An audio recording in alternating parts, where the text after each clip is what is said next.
This podcast is going to examine the Netflix series When They See Us, the Central Park jogger case, racial profiling, and how this is prevalent amongst Indigenous communities within Australia.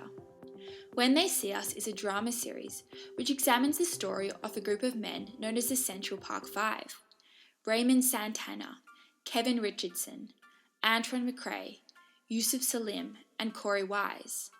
5 vulnerable teenage boys who were jailed for a crime in which they did not commit, manipulated into confessing, scrutinised by the media, taunted by protesters, and left with an emotional and physical scar no amount of money can repair. The mini-series focuses on the sexual and physical assault of Trisha Meili, a white female who was brutally attacked in New York's Central Park on the night of April 19, 1989.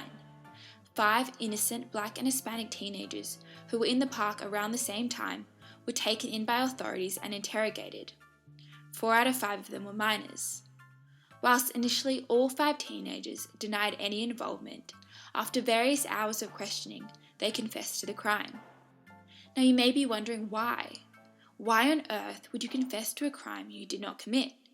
But when you're stuck in a room with authorities, questioned for up to 40 hours with no food, water, or access to legal support, your mindset changes. Authorities coerce their teenagers into admitting to the crime, pinning each one against each other and promising them that they would be allowed to go home after if they just confirmed their involvement. Sadly, this was not the case. Once the teenagers confessed, they were deemed guilty, and although they later retracted their confessions, stating they were manipulated by the police, it was too late. Despite the DNA evidence not matching and no other physical evidence, the boys were charged with assault, rape, and rioting, and were each incarcerated between 5 to 12 years. As 4 of the boys were minors, they were sent to juvie, whilst Corey Wise, who was 16 years old at the time, was taken to Rikers Island, New York's harshest prison. After the boys faced years of imprisonment and accusations, the true perpetrator came forward. In 2002, Mateus Reyes confessed to brutally attacking Trisha Meili on the night of April 19, 1989. After, it was found Mateus Reyes' DNA match. The boys were exonerated and were later awarded $41 million from the city. However, the city is yet to apologise, and the emotional and physical scarring these boys endured is irreparable. When They See Us and the case as a whole not only outline the wrongful actions taken by authorities and the abuse of power, but the overt racial profiling which was prevalent.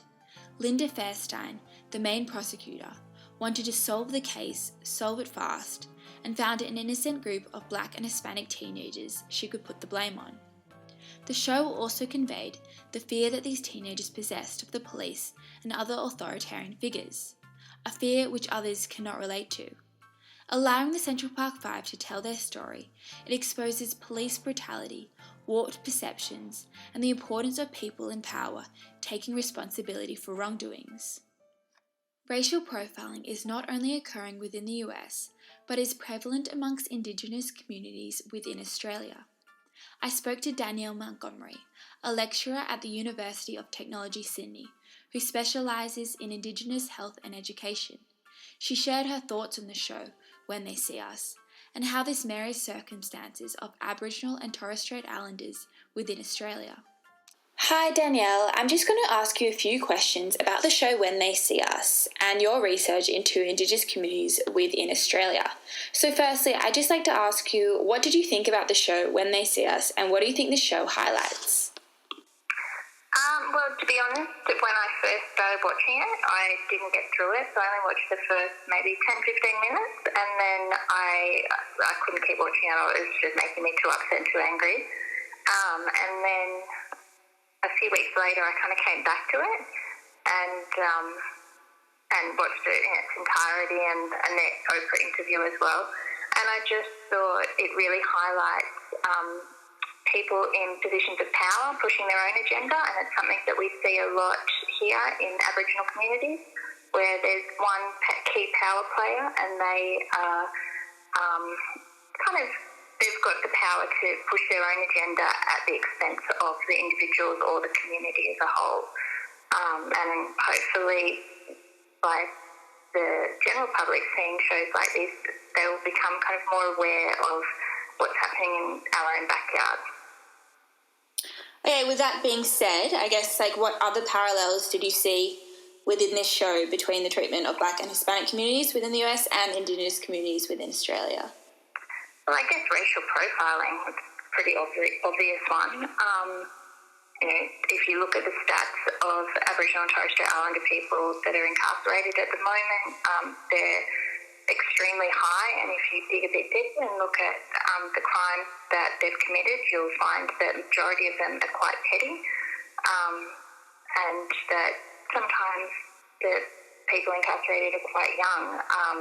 There's children as young as 10 that are incarcerated for petty theft, and there's mothers that are incarcerated for unpaid fines. And their children have to go into care. Then when they get out of prison, they have to go through that whole system to get custody of their children back. So it creates this, there's a domino effect, which was kind of shown in the show, that these young boys went to prison and it ruined their whole life. Even though they were given a decent settlement, it's still what happened, and the trauma that being in prison caused couldn't get their life back on track to what it would have been if they didn't go to jail. Is there anything else that you took from the show when they see us? The main point is that what I said at the beginning about somebody in a position of power pushing their own agenda. Like in the show, the Felicity Hoffman character, she just wanted to get somebody for the crime, and irrespective of that's how she did it. And that translates to health in Australia. It translates to education. It translates to the justice system. People in power really need to make sure they're doing the right thing, and they need to be held accountable, because it has huge effects on everything. It has huge effects if you're in a health environment, the access that Aboriginal and Torres Strait Islander people have to healthcare and culturally safe healthcare. If you're in an education environment, same thing, and obviously, in the criminal justice system. After speaking to Danielle, I conducted my own research into racial profiling within Australia and the hypervisibility of Indigenous communities within Australia by authorities.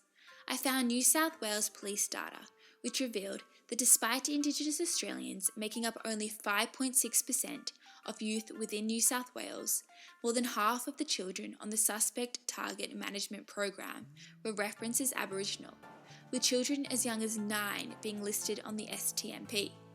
This list enables the police force to stop, detain, and search young people for no justifiable reason. Greens MP David Shoebridge dubbed this initiative as racial policing, pure and simple. Despite only representing 3% of the total population, more than 28% of Australians' prison population are Aboriginal. This conveys the highly disproportionate level of Indigenous incarceration within Australia due to social factors. It doesn't take much Googling to find out that much like Black and Hispanic communities within the US, there is an overwhelming degree of monitoring of Indigenous Australians by the police force. The treatment of the Central Park Five was not a standalone incident, but rather an embodiment of a much larger social issue that has been perpetrated by a white hegemony for centuries.